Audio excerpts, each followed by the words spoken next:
Most people would agree that good nutrition is the foundation of good health. But how nutritious is the food we consume every day? An increasing number of health experts suggest that we should be concerned about what's not in much of our food. The missing ingredient, we're told, is nutrition. Could it be that everyday foods lack the nutrition we require to sustain good health?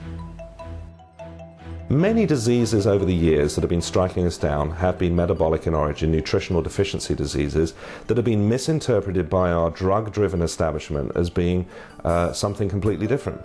In many cases infectious. This is simply not the case. Overwhelmingly, the diseases that are striking us down are metabolic in origin, coupled in many cases with a toxin-related factor. So nutritional deficiency over a period of time, and it is cumulative, if you're taking in inadequate minerals, your body does not have the raw materials necessary to maintain its health. If you start looking at the main killers in our society today, coronary heart disease, cancer, diabetes, osteoporosis, these diseases are all linked to nutrition. I defy any proper trained doctor or nutritionist to deny that. Of course, we hear about people who supposedly have great diets, that are eating all the right things and doing all the right things, and they still contract nutritional deficiency problems. The simple fact is, and we've known this for 60 to 70 years, that our food chain is depleted of minerals because of over-farming. Senate Document 264 pointed this out in the 1930s and stated that if we did nothing to redress the mineral imbalance in the foods that we were taking in, specifically fruits and vegetables, then mankind could expect to be afflicted with nutritional deficiency problems. Today, of course, we have over 160 nutritional deficiency problems that are striking us down as a result of this. Now, nutritional deficiency is an absolute scandal in a civilization that prides itself on being able to supply a proper food system to its people. So it's absolutely vital, until this issue is redressed, that people do have some form of effective mineral and antioxidant supplementation. There's a certain amount of controversy over the type of mineral supplementation. In other words, chelated minerals, metallic minerals, colloidal minerals, and so on. Our research has shown unequivocally that colloidal minerals, when coupled with natural chelators like fulvic acid, have a huge absorption into the body. They are very bioavailable. So people would do well to start looking in the direction of colloidal minerals with natural chelators like fulvic acid.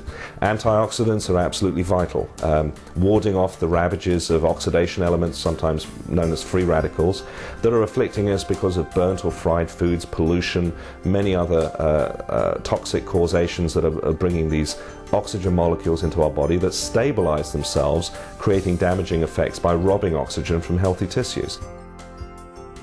The body is a very intricate self-repairing mechanism.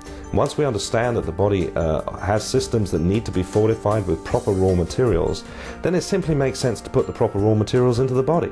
You wouldn't think of going out and buying a very expensive motor car and then running it on extremely low-grade, poor gasoline. And yet in many cases we know more about our cars than we do about our own bodies. So it's important for us to understand that our bodies rely and make cell structure from the raw materials that are put into them. So people need to understand that their bodies need proper nutrition, and they need to make sure that this is adequately provided for.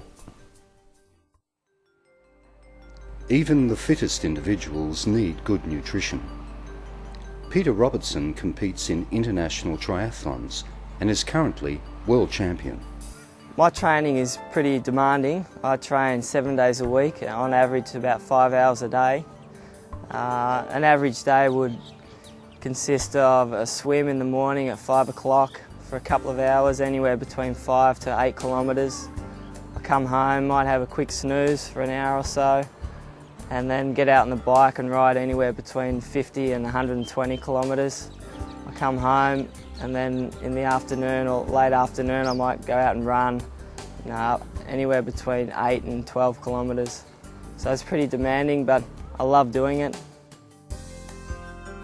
For me as an athlete, I really have to take good care of myself physically, and not only just through training but also through my diet. But these days you can't always get enough nutrients out of the food. So I take vitamins and minerals to supplement that. I take an iron supplement. I take ones for my energy, ones for sickness and antioxidant. So quite a broad brace of vitamins. I believe nutritional supplements are for everyone, not just elite sports people. I encourage my family and friends to use them as well. I believe that these days the nutritional value has dropped in everyday food. So to get the nutrients these days, we need to take extra things. We need to take supplements. That's why I believe everyone should be taking them. I know that once I finish my sporting career, I'll continue to take them because I also want to live to a nice old age as well. At Newcastle University's Department of Biological and Chemical Sciences, research has revealed how supplementation can sustain health. Our bodies get challenged with infectious agents, bacteria and viruses, or toxic loads from the environment. And when they get such a challenge, our bodies need to mount a specific response. And that response often requires additional nutrients, antioxidants, vitamins, to help sustain the cells that are in there doing the things that they need to do to help the body remain healthy. You can avoid getting colds, you can perform much better at work, you can lift your capacity to perform in sports and basically enjoy a much healthier lifestyle. Kirsty Holmes is 2 times Australian Ironwoman champion. Kirsty believes that supplementation isn't just for elite athletes. Being an elite athlete, we're putting our bodies through physical demand, and the supplementation helps us in training, but I think we're at the extreme level of physical output with our bodies, but the average person, I think it's very important for them to be using supplementation for their general well-being. You know, you don't put junk fuel into a Ferrari, and I think we really should be treating our bodies like Ferraris and putting optimal fuel in our bodies in the way of supplementation, and not just, you know, a good eating plan and exercise.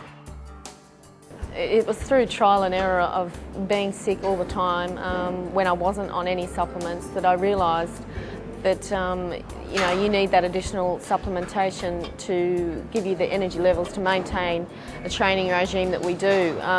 So I started taking some good quality nutritional supplements, and I immediately noticed the benefits. I had a lot more energy throughout the week of training, and I was able to back up in my training a lot more easily. Well, I think in this day and age we're all becoming more aware of the processing that goes on with our food, and by the time it gets to our dinner table, a lot of the nutritional value of the food has been diminished. So in this day and age, you know, supplementation on top of a balanced diet is essential, I think.